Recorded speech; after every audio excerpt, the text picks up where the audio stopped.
So we ended up with two guys that we're concerned about injury-wise here. TJ looks like he has a fibula fracture, which will take him out for the rest of the season here. And then Ozzy sounds like he has a patella tendon, which will likely do the same thing for him. So we'll see what those guys are like tomorrow, just to be sure. But it doesn't look good for either one of those guys.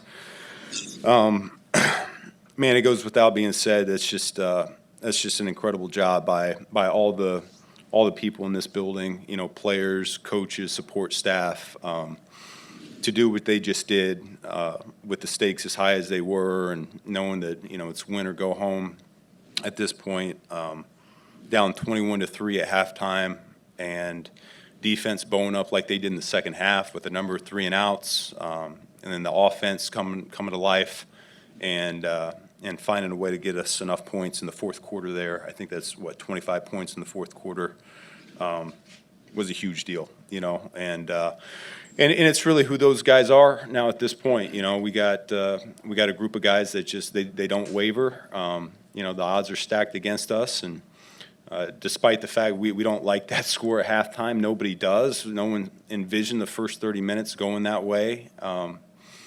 And yet, we just keep plugging along, and we keep fighting, and we've proven that this year. That's who we are. That's what we do here at this point. So, with that being said, I'll go ahead and open it up. And you've seen this all season. To see it again tonight, are you just amazed by what this team can do? Yeah, I mean, I think it's our identity here at this point, and some people say it's not sustainable. I don't know. It's the takeaways are, that's who we are on defense, and, on offense, it's explosive plays. That's kind of what we've done all year long, and coming up in big moments. And as a team, it's just resiliency, and knowing that late in the fourth quarter, that's really when we're at our best as a football team. So we'll keep striving to be better earlier in games and starting faster and all that. But that's it gives us something to work towards. But I can't be any more proud of this crew than I am right now. When your team was down 21-3 at half, and obviously you've been in these positions before throughout the season, but understanding the stakes, what was your message to your players? Well, the one thing that we had done during training camp was we had shown the film of the Atlanta and New England game, and the Super Bowl from, was that 2016? I can't remember what year that was, but we have 2 players on our roster that were part of both those teams. Grady was with Atlanta, and Joe Tooney was with New England, and it was just great to get perspective from both of those players of how that game went down. And I think it's just a good lesson to be learned that it's 28-3 in the middle of the third quarter, and yet the game still being played, and there's a lot of time left. And that was my message to the group, was just reminding them that this has been done before, and rather than saying woe is me and oh crap, we're in a hole, it's more, this is a great opportunity for us to turn this thing around into a game that we'll never forget, and that's what they did. Is that as emotional as you've seen Caleb this season, and how did you and him get on the same page?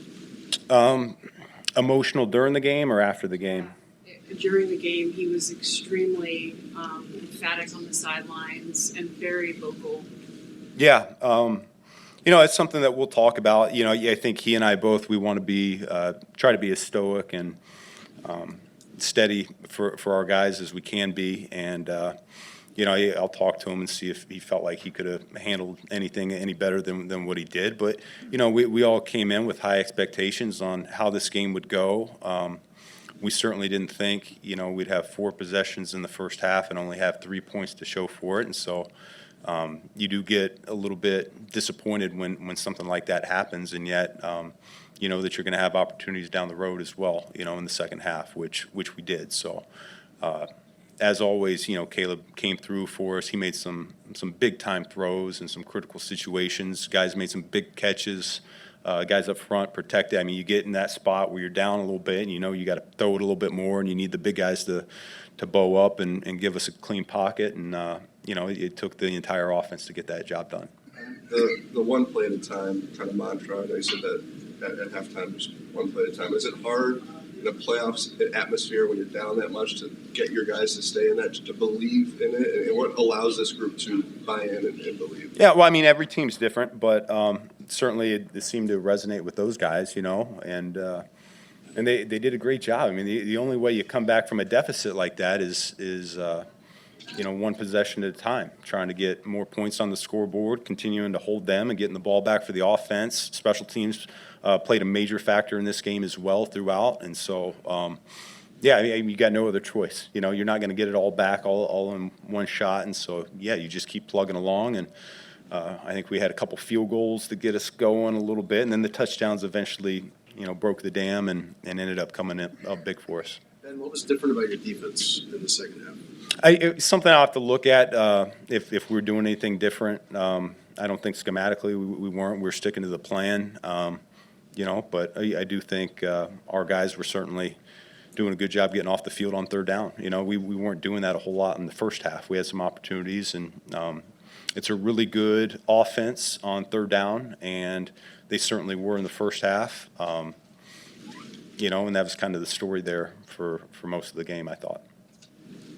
But it's obvious you won a playoff game in this manner. It's obvious you're going to be pretty excited. We don't see that kind of emotion from you at the buzzer as we did today. It's just, again, the obvious of winning a playoff game. Yeah. There was probably a little bit more noise coming out of their building up north to start the week, which we heard loud and clear, players and coaches alike. So this one meant something to us. Was there a concern in the third quarter when you finally forced them to punt to settle for the field goals when you're in the red zone?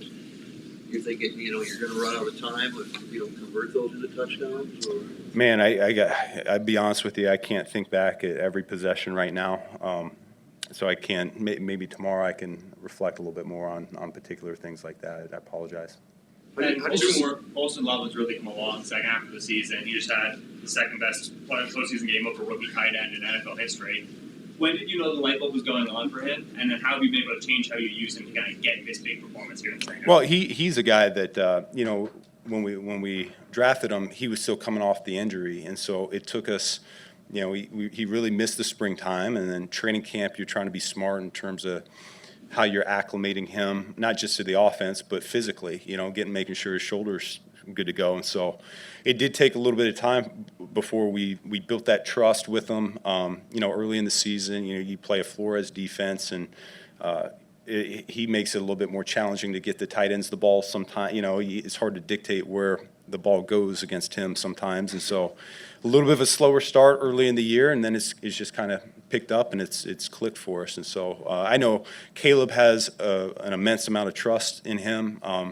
He's a guy that he's one of the first ones in the building every single day. He's always studying his playbook while he's eating breakfast. He's always the last one off the practice field doing the jugs machine. He's been the model of consistency, which for a rookie, speaks volumes. And so as a coaching staff, I know we really believe in him, and he's really just scratching the surface of what he's going to become. And Caleb got off to a slow start today, passing wise. How did you see him kind of just stick with it and persevere? Yeah, well, I mean, we get down like we do, and you kind of for it. Well, we're going to have to throw it a little bit more, and if anything, that probably gets them into more of a rhythm, And so, it's a balancing act as a play caller, because I do feel strongly about our running game and the guys up front and our running backs, and it's been a big part of our identity on offense. So, but at the same time, I do love seeing Caleb getting that rhythm and that confidence up, and the more opportunities he has, normally the more explosive we become on offense as well. So. It was just one of those things. I think he just started feeling it there in the fourth quarter and made some big plays for us. Thanks, guys. Yep. Thank you.